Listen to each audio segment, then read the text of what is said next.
A big hello to my YouTube family. Welcome to Diva Classes. This is Divya Vadwani, your BST teacher.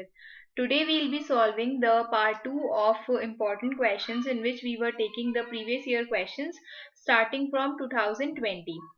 We already did part 1 of this जिसमें हम लोग ने short answer questions किए थे. अब we'll be moving towards the part 2, that is long answer questions, जिसमें I have taken only 10 main questions of this. Okay, starting from the first question, that the first question is what is manpower estimation, and you have to tell its relevance or its importance in the human resource management. अब जैसे सब जो कि ये 4 number का question है, तो what you can do is कि अगर स्पेसिफिकली नहीं दिया है आप उसको 2 and 2 में डिवाइड कर सकते हो, but for a safer side आप क्या कर सकते हो, what you can do in this is कि first thing man power planning है तो आप इसको 1 मार्क्स इसको कंसिडर करो एंड एटलीस्ट 3 पॉइंट्स, अगर कुछ नहीं मेंशन है तो एटलीस्ट 3 पॉइंट्स आप इसमें लिख दो. Okay, so the very first part of this is manpower planning. What is manpower planning? This is again this PDF I will send you on Telegram. आप एक बार बस उसको go through इससे कर लेना. It will be helpful for you. Manpower estimation. It is a process of deciding how many people will be needed for a particular job or project. एक काम को करने के लिए कितने ज्यादा लोगों की जरूरत है is known as manpower estimation. And how they should be used, और जैसे उनको कैसे इस्तेमाल करना है, या what best can be taken out from the people जो हम लोग employ करेंगे.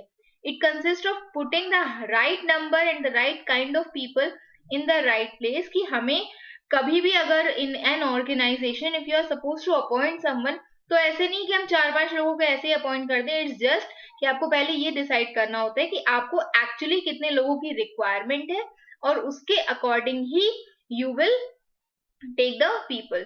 ठीक है. Then there is some another part of this is given. हाँ, मैन पावर प्लानिंग को और क्या कहा जाता है? It is also known as human resource planning. MCQs में ये सब चीजें पूछी जा सकती है. Then you have to tell its relevance. सबसे पहला क्या बोला गया है? That it helps to ensure कि जो ऑर्गेनाइजेशन है उसके पास at least required number and required quality of man power है to fill all the jobs. दो बार लिख दिया गया, ये हम ही ने लिखा है.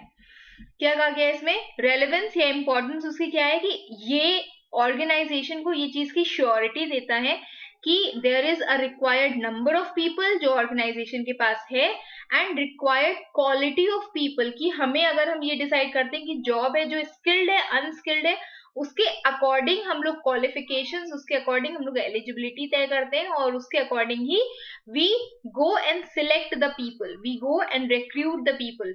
That is man power planning. Second है अगर कोई भी it helps to avoid excess and shortage of employees for various jobs. और ये क्या करता है? इट हेल्प्स टू अवॉइड कोई भी जॉब में अगर बहुत ज्यादा या बहुत कम एम्प्लॉयज हैं तो उसको एक बैलेंस बनाता है कि बहुत ज्यादा भी नहीं होने चाहिए, बहुत कम भी नहीं होने चाहिए. And last is it facilitates expansion and growth of the enterprise. ये तो बहुत बेसिक पॉइंट है, आप इसको किसी में भी भर सकते हो. ठीक है. फिर नेक्स्ट पार्ट इसमें था, ये नेक्स्ट पार्ट क्वेश्चन क्या कहता है? That you have to explain 4 internal sources of recruitment. Obviously साफ साफ चीज लिखी हुई, you have to explain it. Means आप पॉइंट्स के साथ उसको इन डिटेल भी बताओगे. Many students ask कि ma'am whether we have to explain the point or not. Yes, obviously 8 number का क्वेश्चन है, 4 पॉइंट्स अगर उसमें आपको स्पेसिफिकली पूछे गए तो आप उसमें एक्सप्लेन भी करोगे. ठीक है. क्या पूछा गया? You have to 4 sources of recruitment पूछे गए, इंटरनल सोर्सेज ऑफ रिक्रूटमेंट. तो एक पहले एक 1 liner, this is very effective kind of thing. अगर आप इसको मेंशन करते हो एक 1 लाइन में, जस्ट मेंशन कि इंटरनल सोर्सेज ऑफ रिक्रूटमेंट क्या होते हैं, रिक्रूटमेंट और उसके इंटरनल सोर्सेज या सिर्फ internal sources of recruitment. Our principal used to say कि नहीं, प्रिंसिपल कौन बताता था ये मुझे? मेरे सब्जेक्ट टीचर्स मुझे बताते थे कि जब हम छोटे थे they used to tell me कि यू हैव टू प्रिपेयर और राइट एन आंसर. ऐसे उसको लिखो, ऐसे उसको समझाओ when you are writing it, कि समझो कि एग्जामिनर जो उसको नहीं आता और आपको उसको एक्सप्लेन करना है. ठीक है. तो सोर्सेज वो पूछ रहा है तो जस्ट एड 1 मोर लाइन कि आप उसको ये बता दो कि क्या होते हैं internal sources of recruitment. That is recruitment of employees जो already part of the existing payroll of organization है, already they are part of the organization, the vacancy for the position can be informed to the employee through internal communication के through आप internal recruitment कर सकते हो, जिसमें जो already employed people हैं आप उन्हीं को ही दोबारा से कहीं इधर उधर place कर दे रहे हो. ठीक है. 4 sources में पूछे गए. फर्स्ट इज प्रमोशन, जब आप उनके जो डेजिग्नेशन है उसको चेंज कर देते हो, एम्प्लॉय को शिफ्ट कर देते हो हायर पोजीशन पे, and providing that the employee with more responsibility and a raise in pay, उनका पैसा बढ़ा देना और उनको ज्यादा रिस्पॉन्सिबिलिटीज दे देना is known as promotion. Transfer क्या होता है? ट्रांसफर होता है shifting an employee from one department to another, जिसमें कोई भी पे स्केल में राइज नहीं होता है, बस आप उसकी प्लेसिंग चेंज कर दो from one side to other. Next is employee referrals. जब क्या होता है? It can happen when the organization, in an effort to cut down the cost on hiring, is looking for employee referral. Employees होते हैं वो well aware होते हैं job roles के लिए कि क्या काम करना है और जिसके लिए मैन पावर रिक्वायर्ड है. तो ये जो एम्प्लॉय क्या कर सकते हैं, कुछ पोटेंशियल कैंडिडेट्स रेफर कर सकते हैं कि जैसे कहते हैं कि रेफरेंस बाय एम्प्लॉइज भी इसी को बोले जाता है कि आप अपने किसी एक्वेंटेंस को, फ्रेंड्स को, रिलेटिव्स को ले आते हो और उनको बोलते हो, मतलब उन्हीं से ही परिचय करवा देते हो ऑफ द ऑर्गेनाइजेशन. जिससे क्या होता है, इट इज हेल्पफुल, क्योंकि इससे जो कंपनी की कॉस्ट है हायर करने की अदर काइंड ऑफ एम्प्लॉइज को, वो बच जाती है. फिर फोर्थ वाला लास्ट वन इज कि 4 पूछे गए थे, फॉर्मर एम्प्लॉइज, या इसको हम एक्स एम्प्लॉइज भी कहते हैं, कि कभी कभी हम लोग जो पुराने एम्प्लॉइज होते हैं उन्हीं को ही, अगर they are the retired employees जो who are willing to work, या तो पार्ट टाइम या फुल टाइम, उनको हम दोबारा से हायर कर लेते हैं. ठीक है. फिर नेक्स्ट क्वेश्चन इससे पूछा गया है, दिस पार्ट, नेक्स्ट क्वेश्चन इससे पूछा गया है, you have to tell any 4 difference between recruitment and selection. इन दोनों के बीच में आपको 4 मार्क्स का है, तो you have to explain 4 difference between these two, recruitment और selection के बीच में. कोशिश किया करो कि recruitment और selection या कुछ भी पूछा जाए, कोई भी आपसे difference between पूछा जाए, पहली चीज वो स्टेटमेंट फॉर्म में होना चाहिए. दूसरी चीज उसको सबसे फर्स्ट पॉइंट अगर आप उसका लिख रहे हो तो it should be the meaning, कि अगला समझ जाए कि आप क्या कहना चाह रहे हो. क्या इसमें बोला गया है रिक्रूटमेंट के लिए? That recruitment is an activity of establishing contact between employers and applicants. Employer, the head, and the applicants जो अप्लाई कर रहे हैं जॉब के लिए, उन दोनों के बीच में एक कॉन्टैक्ट मेंटेन करना होता है. और सिलेक्शन क्या होता है? It is the process of picking up competent and suitable employees. और ये क्या होता है? इट इज कि आप किसी एम्प्लॉय को उठा रहे हो, you are picking up one employee. ठीक है, जैसे इसमें देखो साइन बना हुआ है. Then it encourages many candidates for a job and it attempts at rejecting the unsuitable candidates. Third वाला पॉइंट क्या कहता है? That candidates have not to cross over many hurdles. Recruitment में उनके ऊपर कोई हर्डल नहीं होते, बट सिलेक्शन के टाइम पर there are many hurdles. Then ये तो बहुत कॉमन सी चीज है, that it is a positive approach, and next is it is a negative approach. और ये इट प्रोसीड्स सिलेक्शन पहले होता है और इट फॉलोज रिक्रूटमेंट के बाद ये होता है. ठीक है. फिर नेक्स्ट वाला क्वेश्चन पूछा गया, you have to explain 2 factors of the Herzberg's theory of motivation. अब देखो इसी के साथ लिंक बना करके चलो. अगर हर्जबर्ग्स थ्योरी पूछी गई है तो you can prepare along with it Maslow's need theory also. सब चीजें साथ में लेकर के चलो. तो यू विल देखो 2 फैक्टर्स पूछे गए, तो first what you can do is कि आप उसका एक ब्रीफ सा इंट्रोडक्शन दोगे कि एक्चुअली 2 फैक्टर थ्योरी उसकी क्या कहती है. In 1959 फ्रेडरिक हर्जबर्ग एक बिहेवियरल साइंटिस्ट थे, जिन्होंने क्या दिया था, he gave a 2 factor theory, जिसको हम मोटिवेशन हाइजीन थ्योरी भी कहते हैं. Okay, you have to explain the 2 factors. So motivators and hygiene, या मोटिवेशन फैक्टर या हाइजीन फैक्टर, 2 अलग अलग फैक्टर्स हैं और उनके आपको एग्जांपल्स देने हैं इसमें. अकॉर्डिंग टू हर्जबर्ग कुछ जॉब्स होती हैं, कुछ जॉब फैक्टर्स होते हैं that result in satisfaction. Then there are other jobs that prevent dissatisfaction. Dissatisfaction को रोकने के कुछ होते हैं और कुछ होते हैं जो जॉब को सैटिस्फैक्शन देते हैं. तो according to Herzberg the opposite of satisfaction is no satisfaction, the opposite of dissatisfaction is no satisfaction. Okay, तो अब सबसे पहला है जॉब डिससैटिस्फैक्शन क्यों होती है. It is influenced by hygiene factors. ये अगर नहीं होंगे तो जॉब डिससैटिस्फैक्शन होगी, और मोटिवेशन फैक्टर्स होते हैं कि ये अगर होंगे तो जॉब सैटिस्फैक्शन होगी. ठीक है, इंप्रूविंग द मोटिवेटर फैक्टर्स जो है वो क्या करते हैं, वो जॉब सेटिस्फैक्शन को इंक्रीज करते हैं, and improving the hygiene factors जो है वो डिक्रीज करते हैं जॉब डिससैटिस्फैक्शन को. तो जॉब फर्स्ट वाले में that is hygiene factors. Hygiene factors में कौन कौन से हैं, working conditions, coworker relations, policies and rules, supervisor quality and base wage salary, पैसा. वर्किंग कंडीशंस, को वर्कर के साथ आपके रिलेशन कैसे हैं, कंपनी की पॉलिसीज एंड रूल्स कैसी हैं, और सुपरवाइजर की क्वालिटी कैसी है, मतलब जो हेड है वो कितना अच्छा है. और मोटिवेटर फैक्टर क्या बताएंगे कि अचीवमेंट, रिकॉग्निशन, आपको वहां पर कह लो कि कुछ रिवॉर्ड्स मिल रहे हैं, आपको अप्रिसिएशन मिल रहा है, यू हैव रिस्पॉन्सिबिलिटीज. काम आपका बहुत बड़ा मोटिवेटर फैक्टर है, you should love what you do. Then advancement, money and personal growth, ये सारी चीजें होनी चाहिए.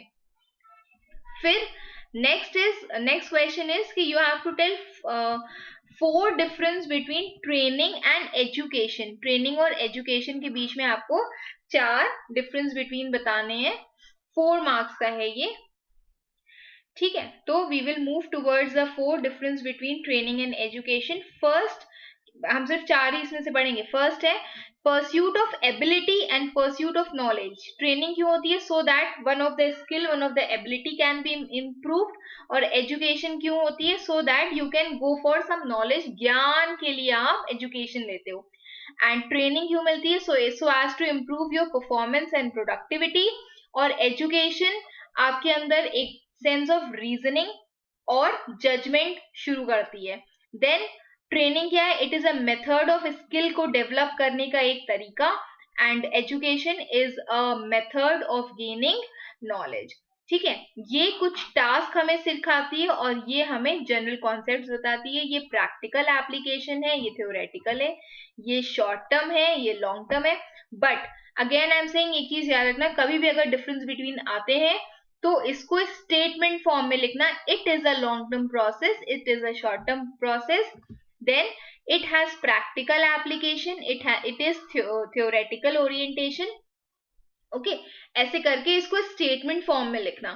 फिर नेक्स्ट इज डेमोक्रेटिक लीडरशिप, और उसके बेसिस पे आपको चारों ये वाली चीजें बतानी है. अब ये कितने कितने मार्क्स का है, 2 2 2 एंड 2.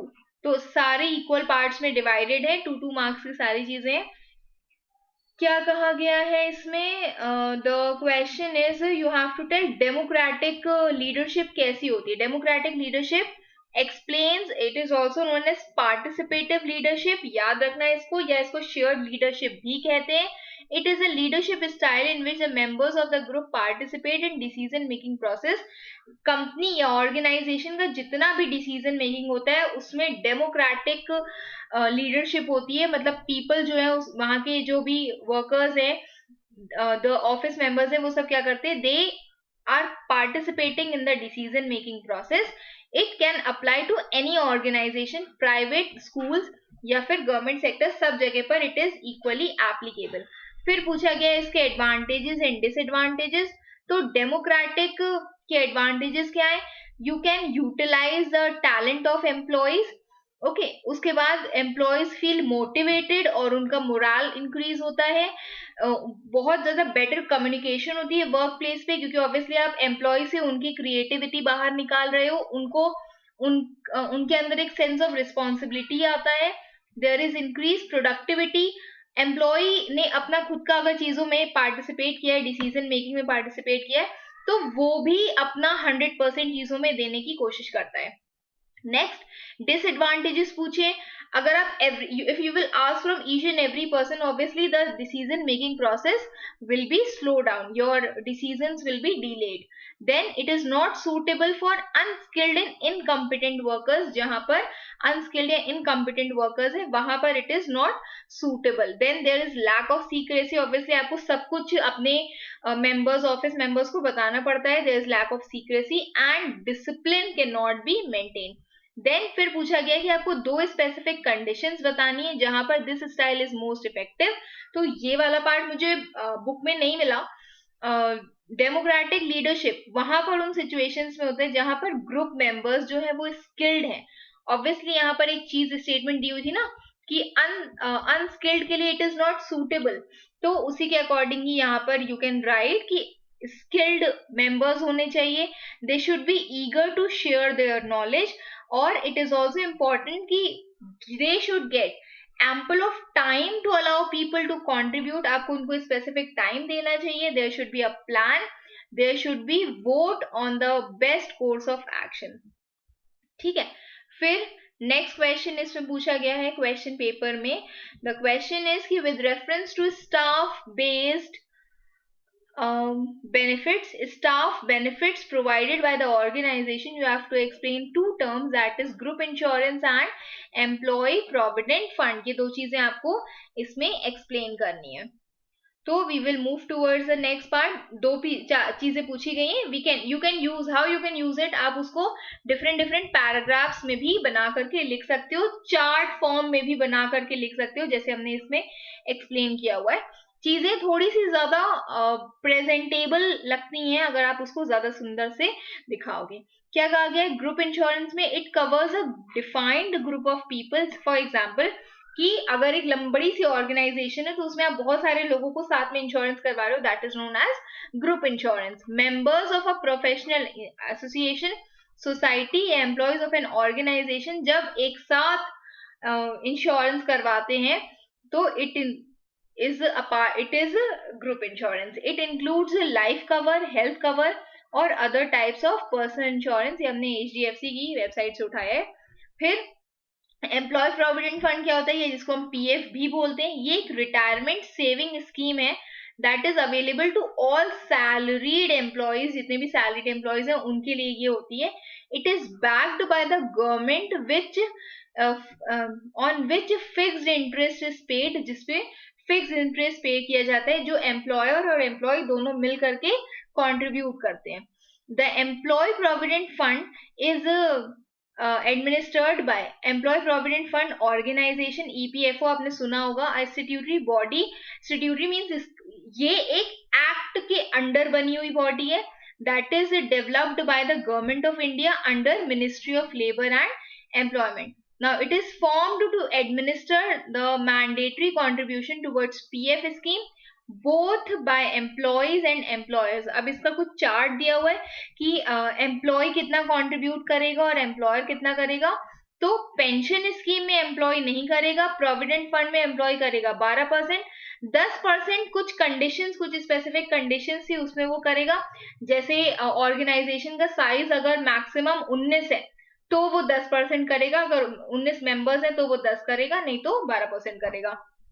जितनी उसकी सैलरी है प्लस डियरनेस अलाउंस जितना मिला करके चीजें बनती है उसका 12% मंथली कंट्रीब्यूशन. ओके, और उसी के अकॉर्डिंग ही ये 3.67 एंड 1.67% है तो वो एम्प्लॉयर कंट्रीब्यूट करेगा और बाकी बचा हुआ वो एम्प्लॉयर पेंशन स्कीम में कंट्रीब्यूट करेगा. this you can use it. अब ये टोटली आपके ऊपर है, करंट डेटा है ये आप चाहो तो इसको यूज कर सकते हो, नहीं तो आपकी बुक में भी बहुत सारी चीजें लिखी हुई हैं, you can use that also, it's completely fine. कुछ पूछा नहीं गया ऐसा उसमें, जस्ट कि हाई ऑर्डर आंसर इसी को बोलते हैं जिसमें ज्यादा अच्छी चीजें लिखी होती हैं.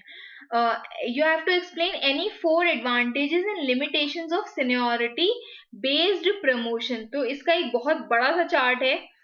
ठीक है, क्या कहा गया है? यू हैव टू, अभी हमने वही चीज बोली कि पहले थोड़ा सा उसको एक्सप्लेन कर दिया करो. सीनियोरिटी बेस्ड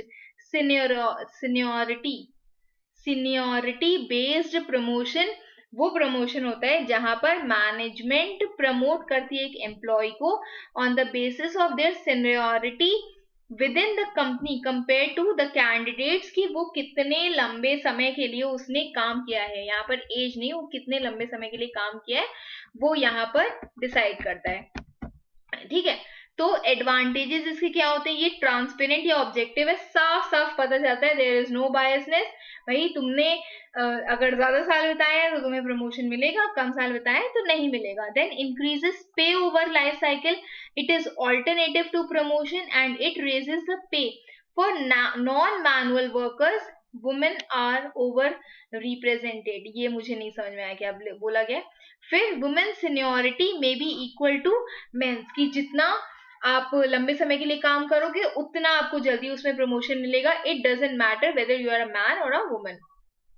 देन डिसएडवांटेजेस पूछी गई थी कि disadvantages those who interrupt careers, experience outside the, please explain me this point कि ये क्या कहना चाह रहा है जो मेरे दिमाग तक नहीं पहुंच पाया है। Next one is you have to experience outside the organisation is not counted. आपका एक्सपीरियंस अगर आपने 10 साल 15 साल इसी कंपनी में काम किया तो वो काउंट होगा, भले ही आपका बाहर का एक्सपीरियंस 30 इयर्स का हो, वो इसमें काउंट नहीं होता है। It pay is related to the person and not the job. इससे मतलब नहीं कि आपका काम कितना अच्छा है, इससे मतलब है कि वो पर्टिकुलर पर्सन कितने लंबे समय तक काम किया है। Part timers may have to work more years for equal seniority. अगर आप चाहते हो कि आपको भी इक्वल सीनियोरिटी मिले तो पार्ट टाइम वर्कर्स को ज्यादा ज्यादा ईयर्स तक काम करना होता है। Experience in temporary contracts are not counted. अगर आप परमानेंट कॉन्ट्रैक्ट में नहीं हो तो फिर वो काउंट नहीं होगा। सीनियोरिटी पे में be higher in male jobs might be, ये हो सकता है, ये इसमें सिर्फ लिखा हुआ है तो I am telling you, else I don't know much about this. ठीक है, अभी हम इतने सीनियोरिटी बेस्ड प्रमोशन मुझे मिला नहीं है, अभी मैंने कहीं इतना ज्यादा वर्क नहीं किया है, I have only 3-4 years of experience. तो ये वाला पॉइंट मुझे एक्सप्लेन कर देना, पहला वाला पॉइंट काइंडली। और इसके अलावा इसमें बहुत सारे चीजों के पीस वर्क सिस्टम हो गया, मेरिट परफॉर्मेंस हो गया, सबके एडवांटेजेस डिसएडवांटेजेस दिए हुए, पढ़ लेना, इसको एक बार रीड कर लेना समझ करके। ठीक है, फिर आता है द नेक्स्ट वन सेज कि what is meant by staff separation and you have to tell list 4 means of separation की कैसे ये होता है। तो स्टाफ सेपरेशन एक डिसकंटिन्यूएशन ऑफ एम्प्लॉयमेंट होता है, contract with the company when a person is leaving the company, that is known as employee separation या staff separation. The termination of employee services can be either voluntary, service can be इधर voluntary और involuntary, मन से कर सकते हैं या बिना मन से कर सकते हैं। It is also known as attrition, ये वर्ड याद रखना है, एमसीक्यूज में पूछा जा सकता है या ट्रू फॉल्स से भी पूछा जा सकता है। नाउ एम्प्लॉय सेपरेशन किस प्रकार के होते हैं, एक हो जाएगा आपका रेजिग्नेशन, वो खुद रिजाइन कर रहा है अपनी जॉब से, और दूसरा हो जाएगा रिटायरमेंट ड्यू टू एज, वो रिटायर हो रहा है। देन ले ऑफ करना इनवॉलेंट्री में आता है, इनवॉलेंट्री में ले ऑफ करने का मतलब होता है कि आप कंपनी से किसी को निकाल रहे हो, but this is temporary due to cyclical conditions की बहुत ज्यादा डिमांड नहीं है मार्केट में प्रोडक्ट की, उसके कारण आप किसी पर्सन को निकाल रहे हो, that is known as laying off and it is a temporary situation. Then comes dismissal और डिस्चार्ज, जब आप किसी को, again this is also temporary, जब आप किसी को बाहर निकाल रहे हो, वाई, क्योंकि वो किसी as a kind of punishment कि उसने कोई फ्रॉड या मिसकंडक्ट किया है जिसके लिए आप उसको बाहर निकाल रहे हो। ठीक है, then retrenchment, it is also kind of termination जिसमें एम्प्लॉय जो है टर्मिनेट कर रहा है अपनी जॉब से। वॉलेंट्री रिटायरमेंट स्कीम्स, और ये एक और इसमें था suspension,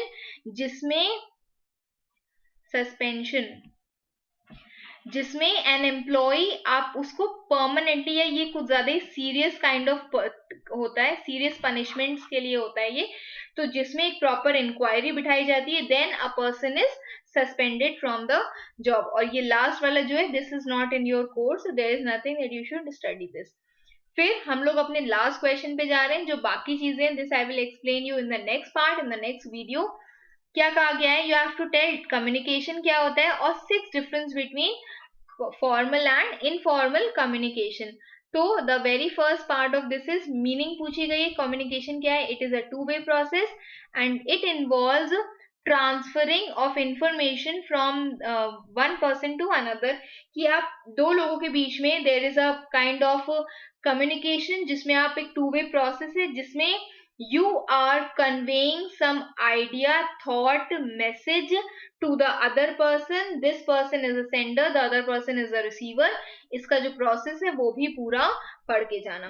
Then comes formal and informal communication. You have to tell the difference.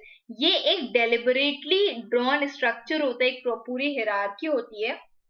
And informal जो होता है वो अनस्ट्रक्चर्ड होता है, आप कहीं भी किसी के साथ भी एक फ्रेंडली नेचर बना सकते हो. इसका नेचर कैसा होता है, ये प्रॉपरली प्लान्ड होता है. हमें पता है कि सबसे ऊपर हेड होगा, उसके बाद उसके मैनेजर्स होंगे, फिर उसके बाद वर्कर्स होंगे. इट इज सिस्टमैटिक, अथॉरिटी होती है सबके पास अपनी अपने लेवल की. और इनफॉर्मल में it is unplanned, it is not systematic, and there is no proper authority. Then flow, prescribed through a chain of command right from A to Z. सबसे ऊपर से सबसे नीचे तक जाता है, नीचे से ऊपर भी जाता है, बट यहाँ पर कोई भी specifically drawn chain of command नहीं है. It is very rigid, changes नहीं होते, it is flexible. Then authority through official channel होती है, and this is unofficial. Purpose इसका क्या है, बिजनेस ऑब्जेक्टिव्स, और इसका to satisfy your personal needs. It is very time taking, बहुत जल्दी नहीं बनता है ये, और it is very quick, it is not time taking. It is accurate, legal and authentic. It often distorts, it can be a part of rumors and gossips भी इसी के पार्ट होते हैं. Then formal communication, oral written दोनों हो सकते हैं, usually oral है. It can be traced, its sources cannot be traced. आपको पता है कि कहाँ से शुरू हुआ है, बट इनफॉर्मल सोर्सेज आपको नहीं पता होते, इनफॉर्मल कम्युनिकेशन आपको नहीं पता कि कहाँ से शुरू हुआ है. I hope you have understood this much. Rest, ये जो बाकी बचा हुआ पार्ट है, this we will be doing in the next part, जब हम लोग बाकी questions करेंगे short answers वाला, तो उसी से ही पहले हम लोग we will take all these part, जिसमें I will also be telling you this अजीब सा part जो हमने कभी नहीं पढ़ा है. Okay, तो keep preparing for your exams. Your exam, tell me the date when your exam is. कुछ 1 या 2 मार्च है, मुझे जहाँ तक याद है. Mention it in the comment box, whatever queries you have, and keep preparing for your exam. Thank you.